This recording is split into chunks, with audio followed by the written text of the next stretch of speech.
Sometimes you gotta gamble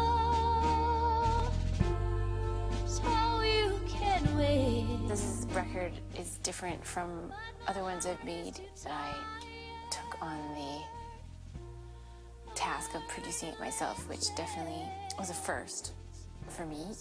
It was definitely scary and a gamble to try something new, and I tried a totally new way of making a record, but I'm super glad that I did it. On this album, I really basically wanted to capture American roots and soul music.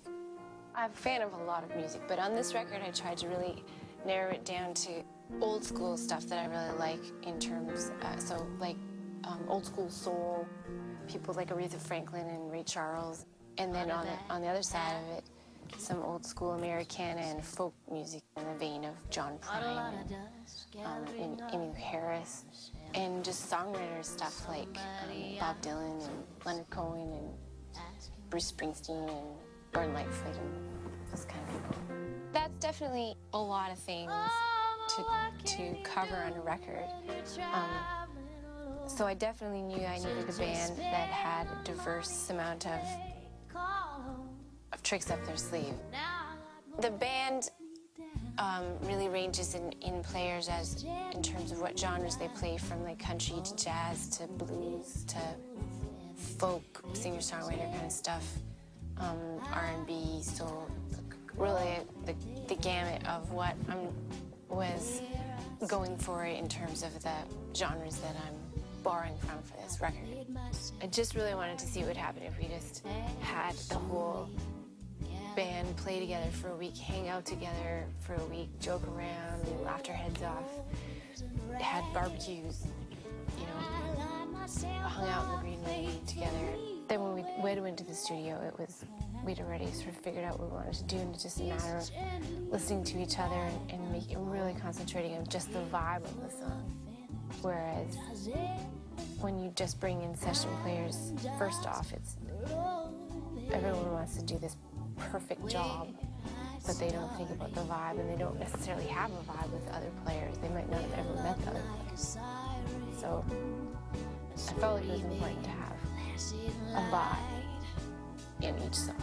Each song needed a character and a mood.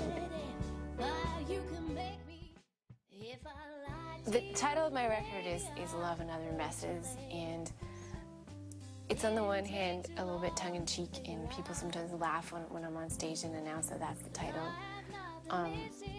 But on the other side of it, it's a totally sincere title, and I think love is sometimes messy, and a lot of the songs on the record are, on the one hand, kind of funny, but funny in a sort of a sad way, where they have a more than one meaning and can be taken more than one way.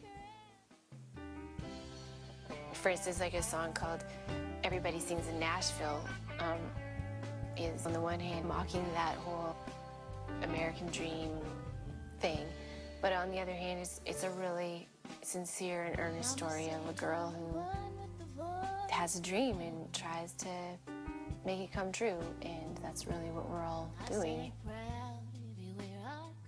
So I wouldn't say every single song in the record has that sort of more than one meaning, but I would say that, you know, that when I was choosing which ones to put on them, I definitely did want to kind of the album to have a lyrical and musical and genre treatment, unity to it.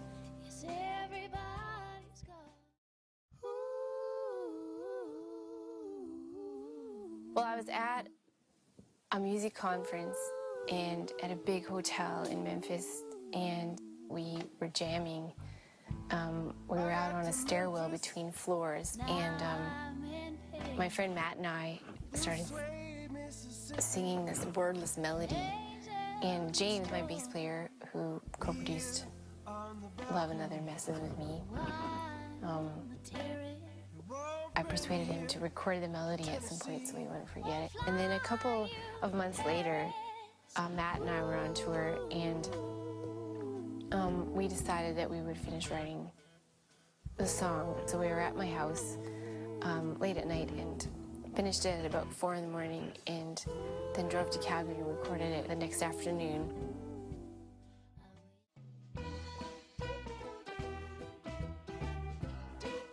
There's a film student who contacted me and said he wanted to do a video of one of my songs, and I said, oh, that's great, but I have like no budget for that. So we figured out a way to make a video for almost no budget. The entire budget in the end was $200. I didn't have money to pay professional actors or anything, so I just asked friends and family and fans, just posted it on my fan page if anybody wants to be in a video and has spare time on this night. Here's a bunch of different options of costumes and characters you can dress up as, and a bunch of people showed up and we filmed the video in 2 hours.